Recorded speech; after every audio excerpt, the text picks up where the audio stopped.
today I'm here to talk to you guys about classroom management in the virtual classroom.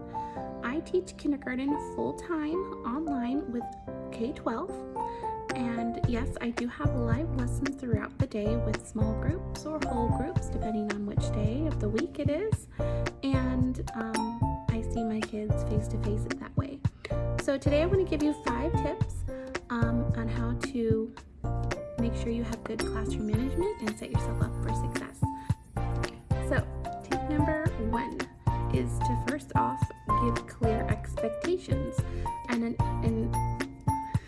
a good way to do that in the virtual setting is to use lots of visuals. So if I want my students to stay muted and raise their hand to speak by pushing the raise hand button, I will put a picture up that gives those directions, like keep your mic on mute with a picture. Raise your hand by pushing this button, right? If I want them to raise their hand only if they have a question, I can put that in the visual directions as well. If I want to make sure they know they can raise their hand to participate or ask a question, that's a clear expectation you need to give them at the start of the class. I've been thinking about this a lot because I want to make sure I start my classes out this coming fall on the right track, so that way I don't have to go over those same expectations every single time throughout the year. But I know I'm going to need to have those specific, like keep yourself muted, raise your hand by pushing this button at the beginning of the year, so the learning coaches and my students can get used to those procedures. So same idea as having procedures and guidelines in the brick and mortar setting. I know I'm going to have to go over that next year in the fall with my students, going over procedures. But in general, so say it's March, I will still give clear expectations, like we need to be respectful, we need to raise our hand, we need to make sure we're listening to all voices, whether I'm speaking or another student is speaking. I will always make sure I have a slide that's labeled class expectations with some visuals and some guidance. Tip number 2 is to use hands-on activities.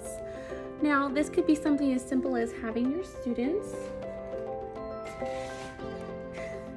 use a whiteboard. Mine needs to be cleaned, obviously. I always tell my students to come prepared with their whiteboard to class because they're going to use it, whether it's math or ELA. I'm going to have them writing in class. Because that's one of the easiest, and K-12 provides this for them. And that's one of the easiest and most beneficial hands-on activities.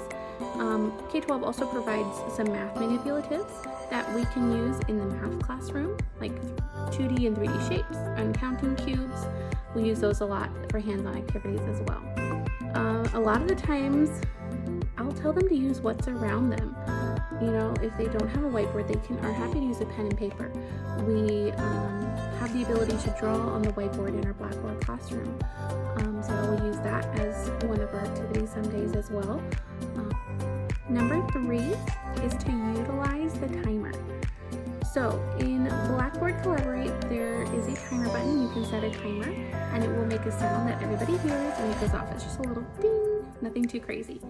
Nearpod, when I'm using Nearpod, I can set each activity, so say they're doing a matching pairs or they're supposed to be drawing something, I can set a timer on each activity that they can see, and so that way everybody's on the same page all the time. For some of my students with special needs, they get a little flustered when there's a timer on an activity in Nearpod, but I let them know that, you know, you just do your best in the time that you have, as long as I can see that you're trying and you're working through it.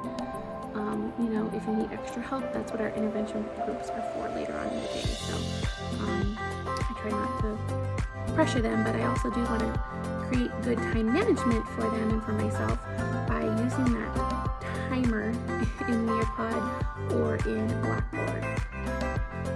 4 is one of my most important, I don't know why I didn't put it first, but 4 is one of my most important ones with my kindergarten kids, is to incorporate movement into both our activities and our brain breaks. So brain breaks would just be where we're getting up and moving our bodies, maybe doing jumping jacks, or I'm letting them have a little silly dance, right, until I'm done counting to 5 or 10 or something.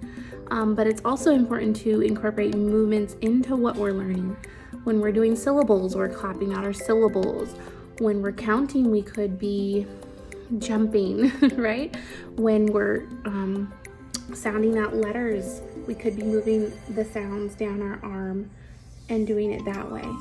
So incorporating movement into the activities, not just for brain breaks, is also something important with our young learners in the virtual classroom, because they're moving around already, I can see, on Zoom. So when we have something that, if we're sounding out a word and we're doing it together and it's a purposeful action, it's going to stick better in their brain.